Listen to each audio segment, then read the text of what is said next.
কোনো রকম রোদে দেওয়ার ঝামেলা ছাড়াই এভাবে কাঁচা আমের খোসাসহ আচার বানিয়ে এটাকে সারা বছর সংরক্ষণ করে খেতে পারবেন।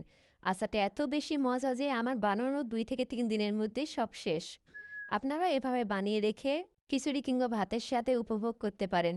সবাই অনেক বেশি পছন্দ করবে। খেয়ে তারপর রিভিউ দিবে। প্রথমে এই কাঁচা আমগুলো ভালো করে ধুয়ে কেটে নিব খোসা সহ।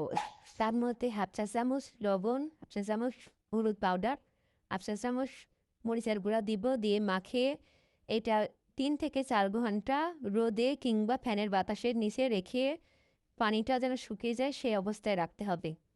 আমগুলা রোদে দিয়ে এখানে একটা মশলা তৈরি করে নিতে হবে। 1 চা চামচ জিরা, 1.5 চা চামচ পাঁচফোড়ন, 3-4টা শুকনা মরিচ হালকা তেলে নিয়ে তারপরে 1.5 চা চামচ সাদা সরিষা দিয়ে ভেজে নিব। ভেজে নেওয়ার পর আধা ভাঙা করে এটা গুঁড়ো করে রেডি করে রেখে দিতে হবে। আমার এখানে একটু রোদ ছিল, সেই রোদে 3 ঘন্টা মতো রেখে দিয়েছিলাম।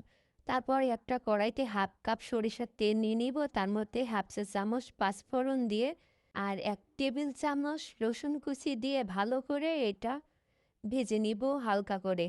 তারপর এখানে আগে থেকে রেডি করে রাখা আমটা দিয়ে নেড়ে চেড়ে রান্না করে নিব যতক্ষণ পর্যন্ত না এটার কালারটা পাল্টায়।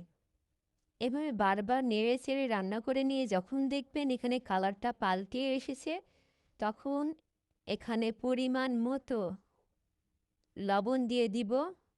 আপনার স্বাদ বুঝে লবণ দিয়ে দিবেন, কিন্তু বেশি দিলে আবার খাওয়া যাবে না। তারপর একটু নেড়ে চেড়ে নিয়ে এখানে 1 চা চামচ হলুদের গুঁড়া, 1 চা চামচ মরিচের গুঁড়া দিব, দিয়ে একটু ভাজা ভাজা করে নিব। আর রান্নাটা চেষ্টা করবেন মিডিয়াম টু লো হিটে করার। তারপর পরিমাণ মতো চিনি দিবেন। আপনি যদি বেশি মিষ্টি চান তো বেশি চিনি দিবেন, আর টক রাখতে চাইলে কম চিনি দিবেন।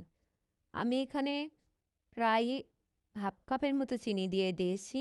তারপরে নাড়তে থাকবো। চিনির ওই রসেই কিন্তু এটা রান্না হয়ে যাবে। তারপর আগে থেকে রেডি করে রাখা মশলাটা 1 টেবিল চামচ আরও হাফ টেবিল চামচ দিলাম, দিয়ে এটা নাড়তে থাকবো, রান্না করতে থাকবো মিডিয়াম টু লো হিটে।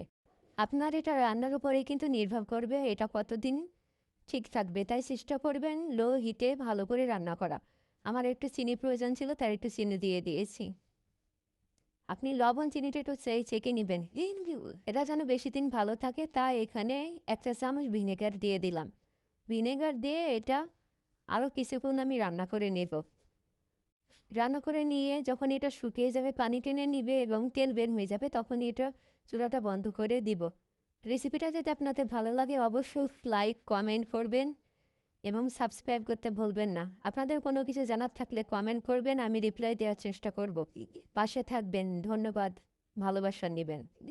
আল্লাহ হাফেজ।